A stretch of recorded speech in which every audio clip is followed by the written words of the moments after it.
All right, let's continue exploring special types of quadrilaterals by looking at a square. So this is probably the shape you have just the most prior knowledge of, and kind of your intuition tells you everything you need to know about a square. Probably the first thing you would say is it has four congruent sides. We know that it does, but what else does a square have? Well, in each of these corners, it has a a right angle. Each of the angles in a square is a right angle. So let's stop and think what we know about a square then.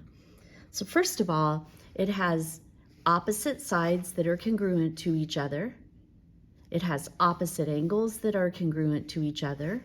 The consecutive angles are supplementary. The opposite sides are running parallel to each other. So it's a parallelogram.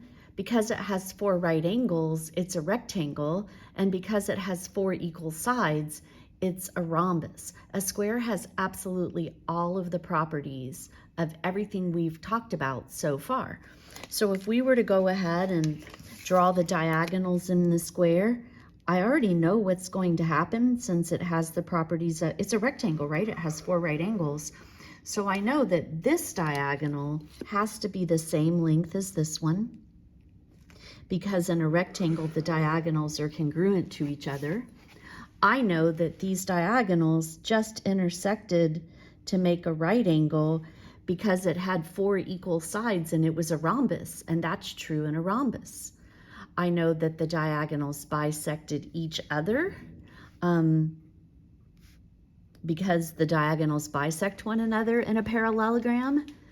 But because this has the properties of a rectangle with the four right angles, I know that these two diagonals are equal to one another to start with, and they bisect each other. So this time, all of those pieces are going to be congruent to one another.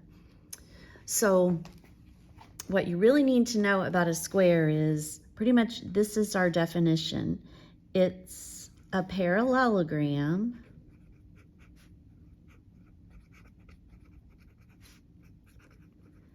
that is both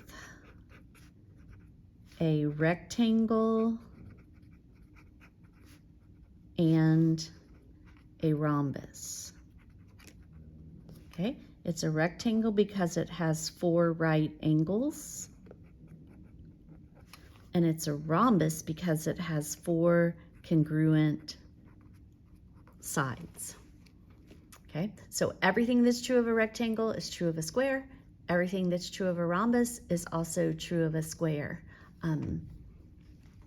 but not in reverse. All right, so let's just summarize this very quickly. We have parallelograms, and then basically there were the two types that we looked at.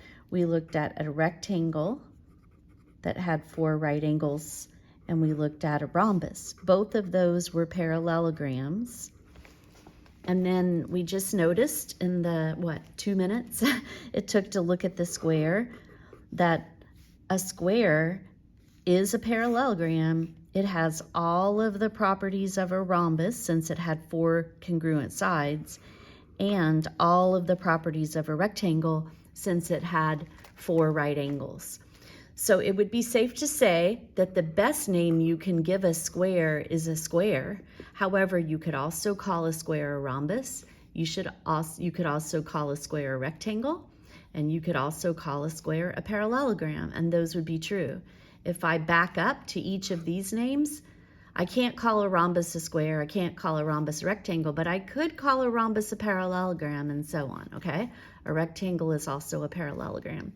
But as you come down the list, this is the most specific name we can give a parallelogram with four equal sides and four equal angles. All right, we'll continue to practice what we know about these properties.